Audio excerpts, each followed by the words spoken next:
So, what are your big upper limits challenges? It's one of the things that Gay wrote about in the Big Leap book, which, of course, is what this podcast is all about.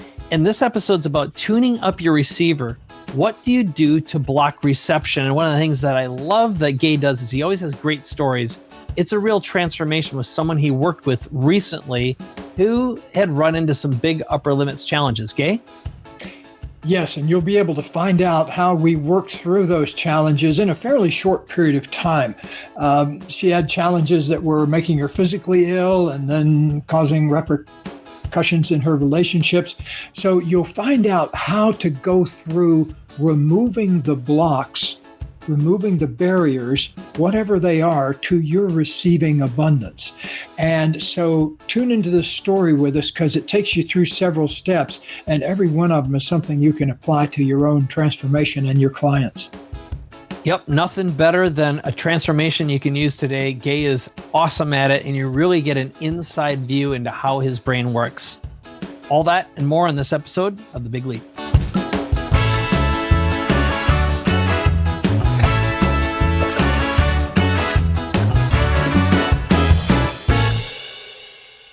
Hi, this is Gay Hendricks. Welcome to this edition of the Big Leap podcast. Today, we're working on something really big that I think if you understand it is going to make your life better by the second. And that is how to tune your receiver better, how to eliminate the static from your reception so that you're able to open up and increase your flow of abundance, love, and good things in your life just by virtue of fine-tuning your instrument. Okay, and the way Gay described this to me, and we've gone down this path a bit in the past, but it's how do you receive the maximum without tripping your upper limits and not blowing up and going into your upper limits? And Gay recently worked with very high value individual who just received a lot of everything, including a lot of money. And right away, the fear and patterns, and I assume old traumas got kicked into high gear. So can you set this up, Gay, and kind of describe what happened and how you really decided that this is important enough to revisit and talk about and go deeper in? Yes. Well, what happened to my client is that she's always been very, very blessed in the area of, she was born into a reasonably wealthy family, and then things have gone well in her life so that she's always been in fairly prosperous mode. But very recently, she had placed a passive investment in something about 10 years ago. And so suddenly it went public, and she went from this very comfortable existence to suddenly having millions and millions and millions of more dollars than she had ever had before. It's a good problem to have, but in her case, it pushed every upper limit button that you can imagine. She got sick, physically sick. She got a sinus infection that kind of wouldn't go away. And then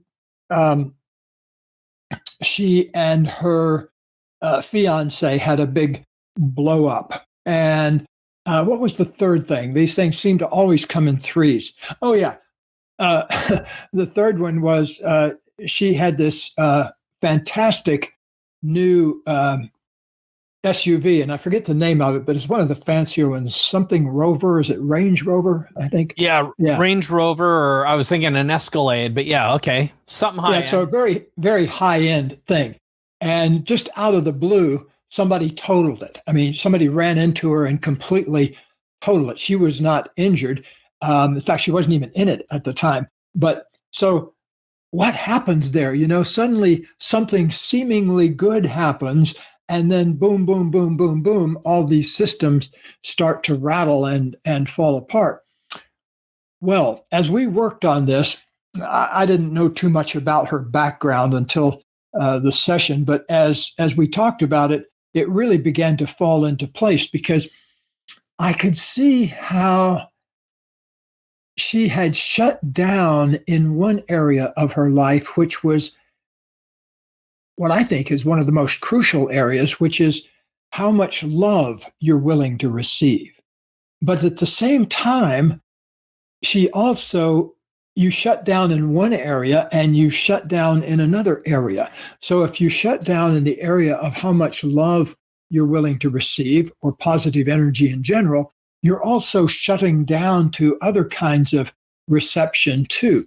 And so when this big surprise happened with the IPO of this stock that she'd owned for a long time, it pushed all of those buttons and she went into a kind of a cosmic nosedive. Fortunately, she was able to get some help. She called and we arranged a session. She lives in a foreign country, so it took some rearranging to get things organized. But once we did the session, what I found was that her big reception had triggered actually things that went back to her birth.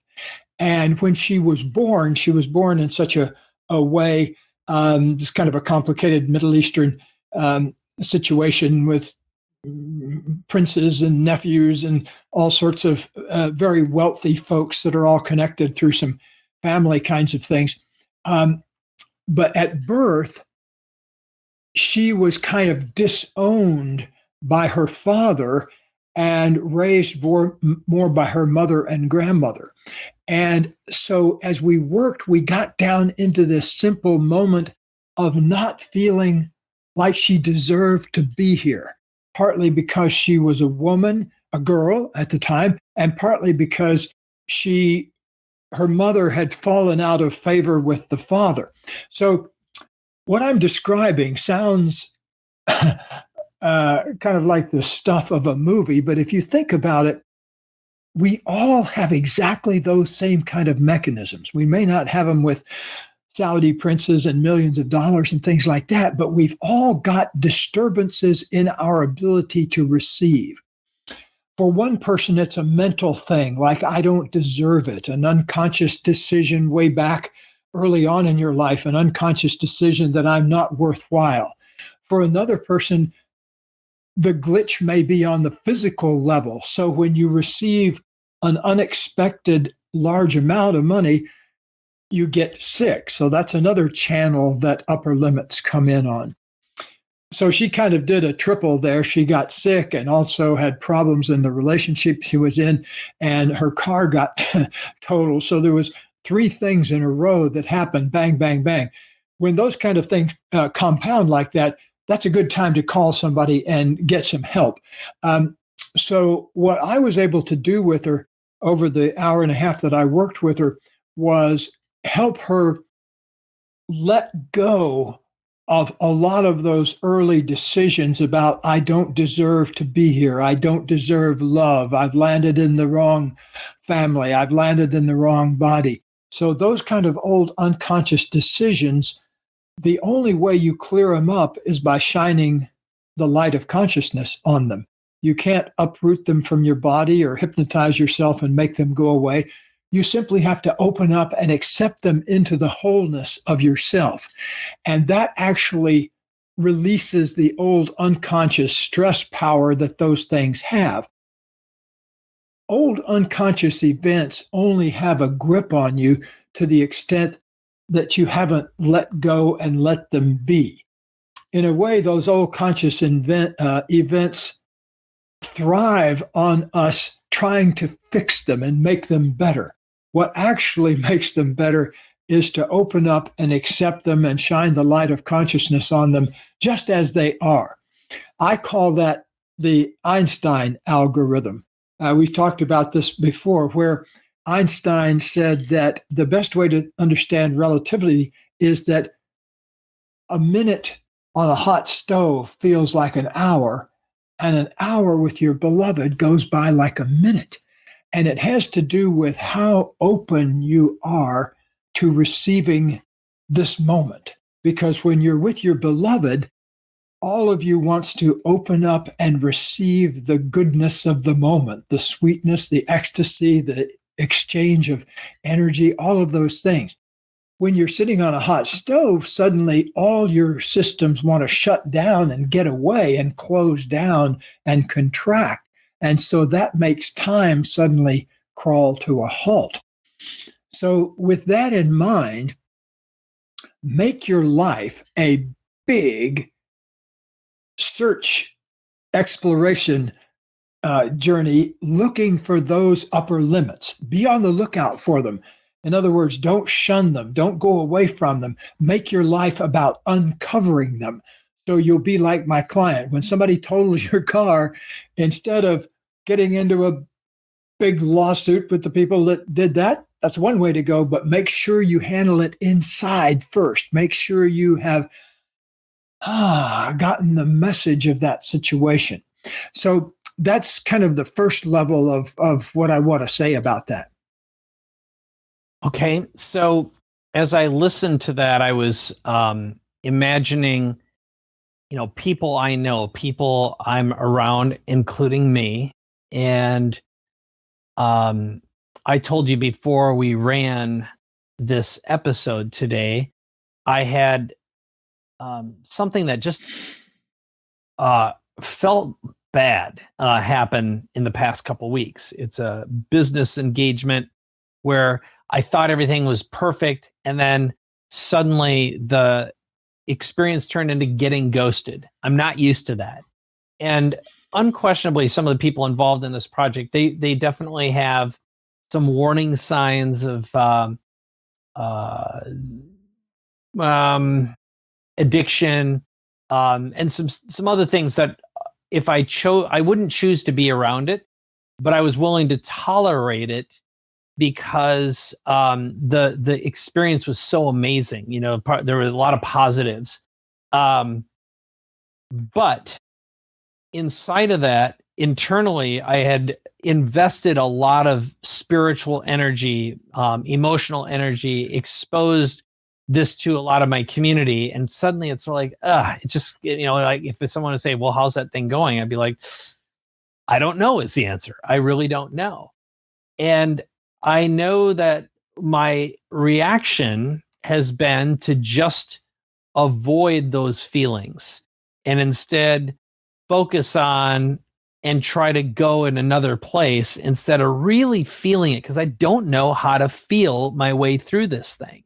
Mm-hmm. So I would imagine, I know this for myself. I also know it, after being married 20 years, and dealing with someone else's traumas, my own parents, watching them go through their aging process, how much time we spend avoiding. So I guess my question for you, Gay, is how do we become a great patient for opening up to receive and being able to identify what's going on in the first place? Because I know, again, in the past, I didn't realize I was experiencing anxiety or depression until I was into it, because it's not a normal occurrence for me. It's just not.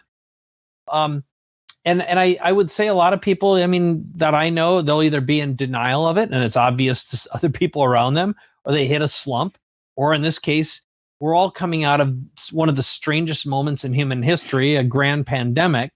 And I know a headline that's been showing up lately is the sense of languishing. That's the term that's being applied, is people, and I know this because I talked to friends of mine whose children, they were like 4.x students, really, really on their way up. And suddenly they're, barely passing. They're just not motivated at all. And I think motivation, courage, are all parts of this. So what are your responses to it? I don't even know how to ask what I'm trying to ask here fully. Well, the first thing you said is the key to it, in a way, that it's the avoiding looking at these things that sets up stress patterns in our body.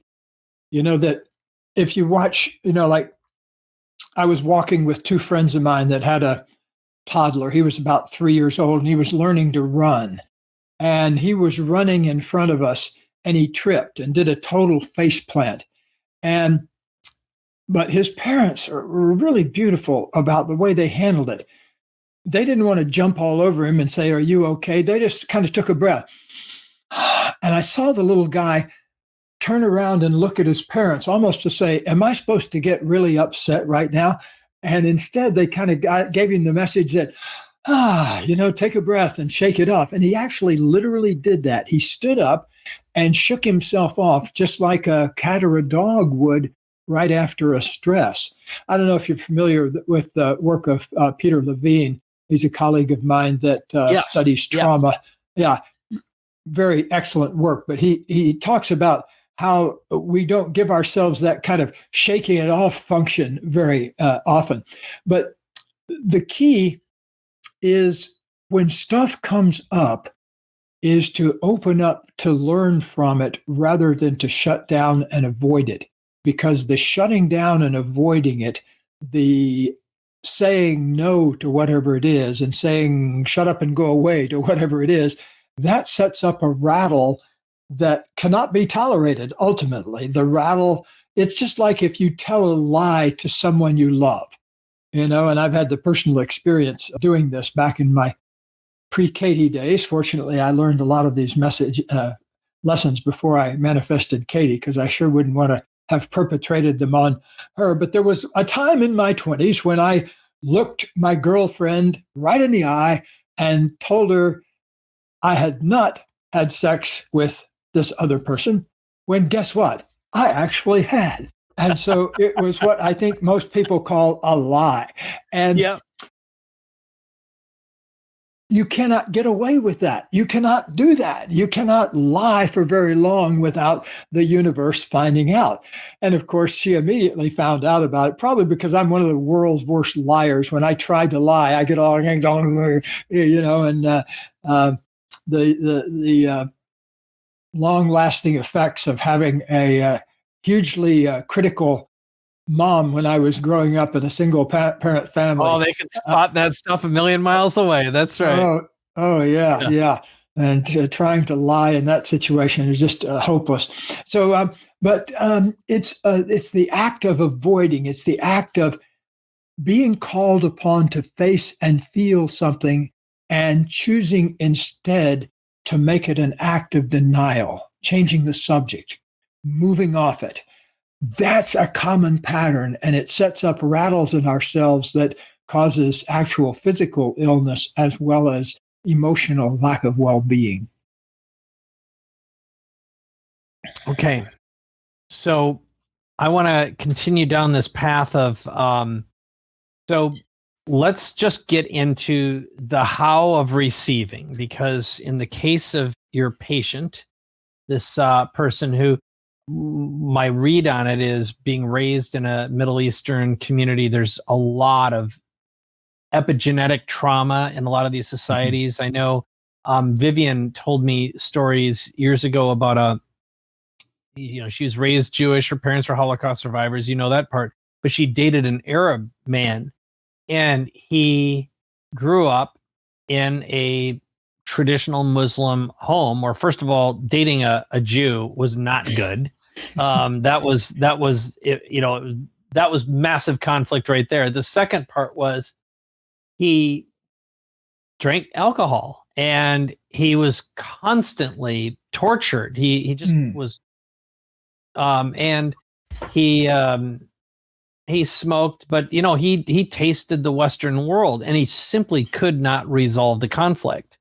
So some of this is sometimes stuff that's inflicted upon us. Sometimes it's self-inflicted, like you were talking about lying. But let's talk about getting past it, tuning up the receiver, and opening up to the upper limits once we identify it and feel our way through it and don't deny it and push it down any longer. Yeah, tuning up your awareness, taking a stand, making a commitment to be more aware of your upper limit stuff is a great place to start, because you never know exactly when it's going to happen. But here's the thing. If you, let's say you're driving on the freeway, but you're driving with a pair of very, very dark sunglasses, so you can't really see what's going on. Well, you can't see things until they're right up on you. But if you take off the dark glasses, you can see cars that are half a mile or a mile away. Well, the same thing happens once you begin to open up your awareness and expand your ability to receive. Just by the act of opening up and making your life about that, it makes it easier to see the things that are coming at you. So you get to see things that would trigger you, but you see them out there on the edge of the clearing, so to speak. So they don't seem as scary to you. So the starting place for any big change like that is to make a commitment to spotting your upper limit stuff faster. Make a commitment to it. Make a commitment to it right this moment. Take a stand for being willing to spot your stuff quicker so that you can move through it more nimbly.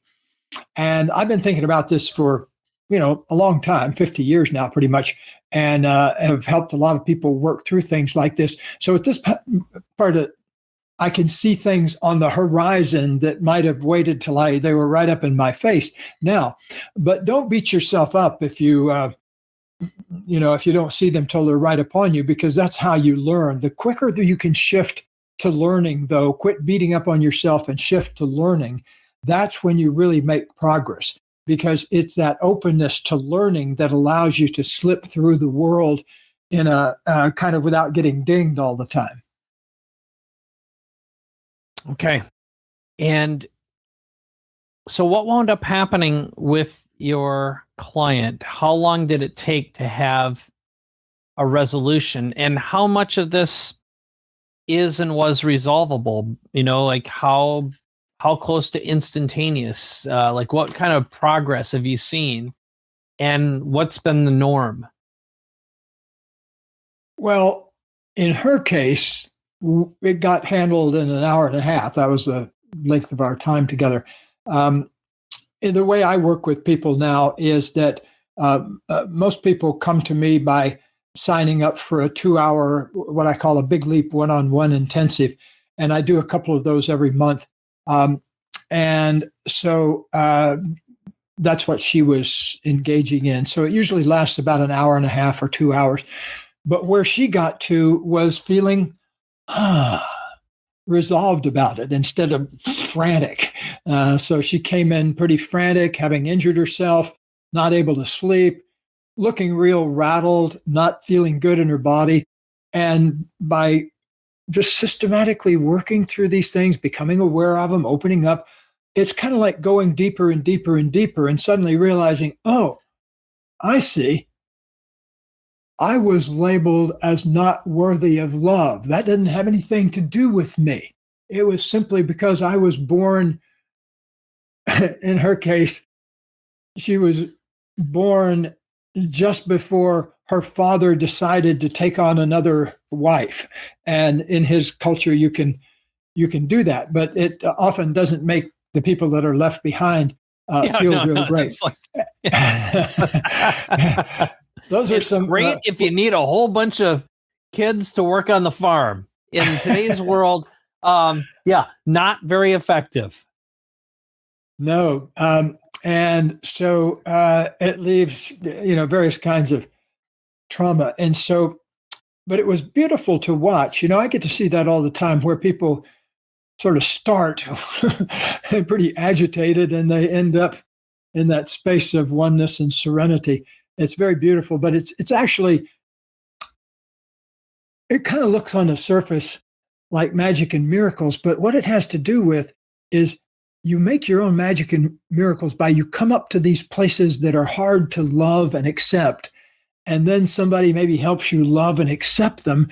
And it's that act of avoiding them, not knowing how to open up to them, that causes the stress. It's not the thing itself that's the cause of the pain. It's how we relate to the thing. Because she has a sister, for example, that related to it in an entirely different way. And so, that's why life on Earth is not a predictable phenomenon, because you can have 4 people that grow up in the same family. One becomes a Nobel Prize winner, one becomes a sex worker, another one becomes a diplomat, and the 4th one becomes a junkie. You just never can tell all sorts of situations, even though the core unit might be the same. it's a matter, I think, also of being willing to inquire into yourself in a friendly manner. So many of us try to go to work on ourselves like you go to work by chopping down a tree stump. It involves a lot of, and whereas really, I think the most successful rapid growth is a process of gentle, benign opening. That has to do with the fact that human beings at our very core aren't like tree stumps. We're not things that need to be chopped and uprooted. What we need to be are things that need to be opened up and included and invited into the wholeness of ourselves. It's learning to let your mind into your body and let your body into your mind. All that stuff that we carry around down in our bodies, letting that just come up into your mind and inform your mind. There's nothing down there to be afraid of, because if it was going to harm you, it would have already harmed you. And so being aware of it isn't going to be dangerous in any way. It can be very helpful, though, because if you know you're upset in your life and it has to do with something that happened 30 years ago, that's very empowering, because then you can say, okay, I don't need to take this personally in the present. So that's kind of the big punchline at the end of a lot of growth things is, oh, I see where this came from. Now I'm free to open up to more love and positivity in the present. That's very good. Very good. Well, I think as I was listening to what you're describing, it's when you're in a state of meditation, or I'll even go so far as to say a plant medicine experience, or looking into the cosmos or looking through a telescope, all these things are very related. I could feel my way through your truth as you were describing it. Boy, that sounds woo-woo as all hell, but it just has to do with sticking with the smooth and acceptance and being open, exploratory, and just willing to experience whatever is moving your way.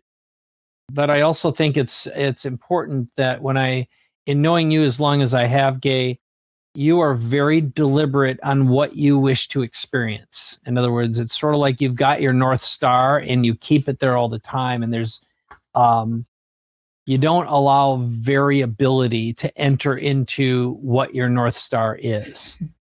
That's true. Yeah. I think that's a valuable thing that we all need to get in touch with is, what is that North Star?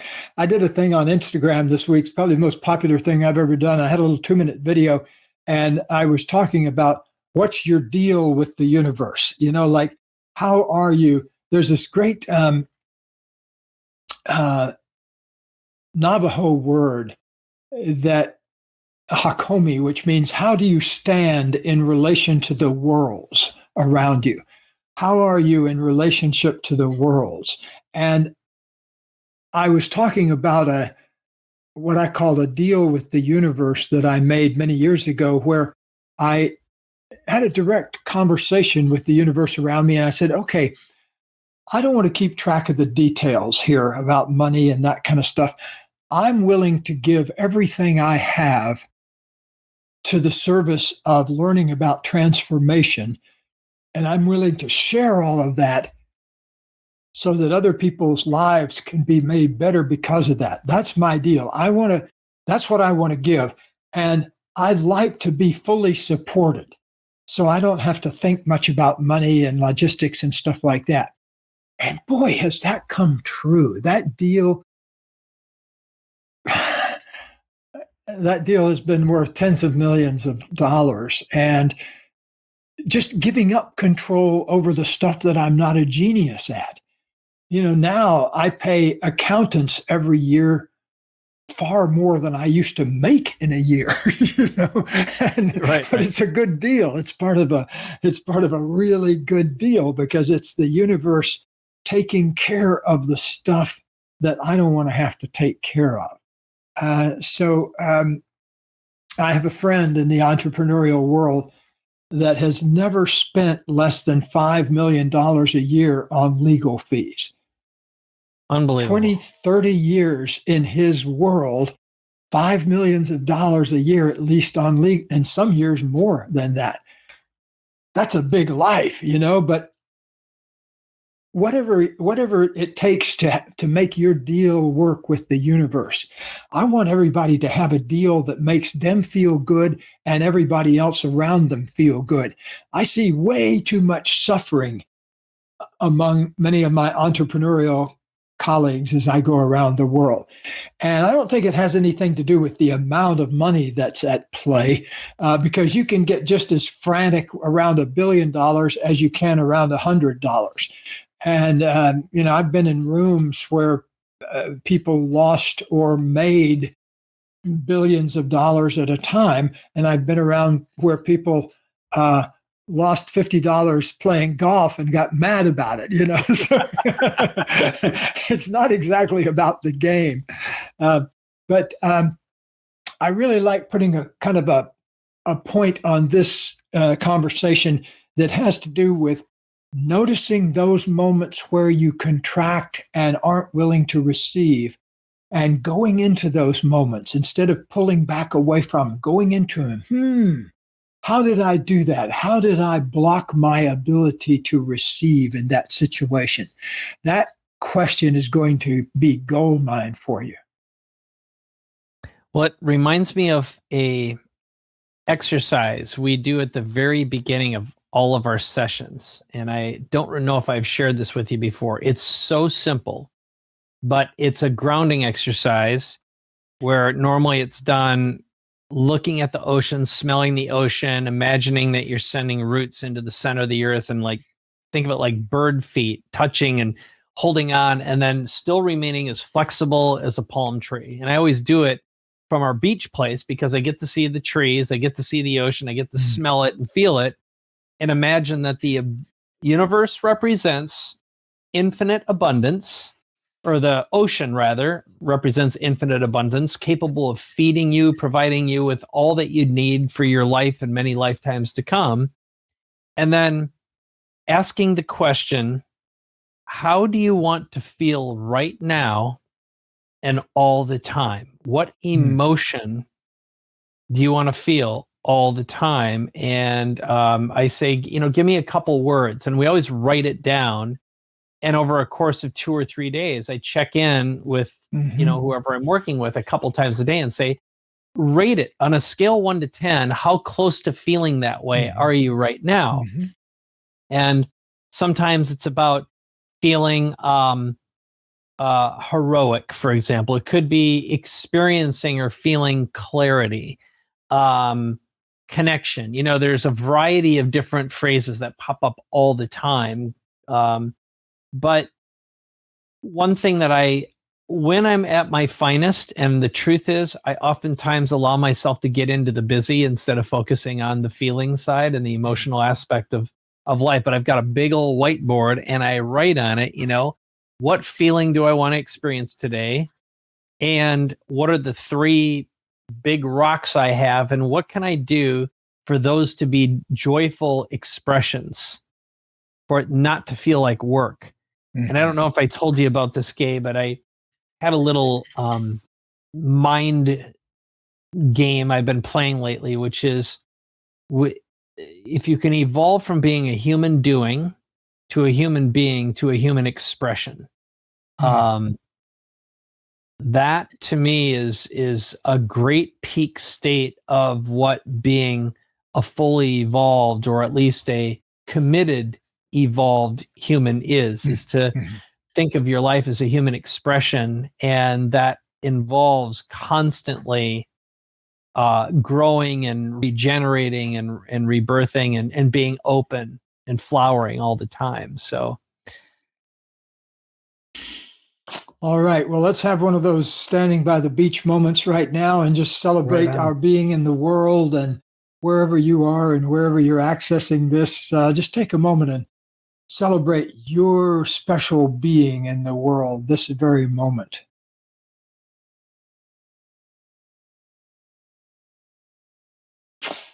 Excellent. Well, I've enjoyed this conversation. Any further fine points you want to put on this, Mike? No, that was a blast. Thank you for just going down multiple layers and levels. It was great, and always love hearing stories about the people you work with. I'm a sucker for a story and a transformation. I always am, and you've got great ones. I do. I live on a steady diet of miracles. So whenever you want to hear one, just tap me on the shoulder. Every episode is the answer to that question. So, so I'm going to wrap this up with, if you've enjoyed this and you'd like to experience this kind of experience in your life, we want to encourage you to check out the Big Leap experience, which is at bigleappodcast.com. You just scroll down to the Big Leap Year experience with us. Also, you can learn more by texting the letters BL to 858-434-5316. And with that, if you've enjoyed this, make sure you leave us a comment, post it on iTunes or wherever you're consuming the content, and we'll see you in the next episode. Thanks a lot, everybody.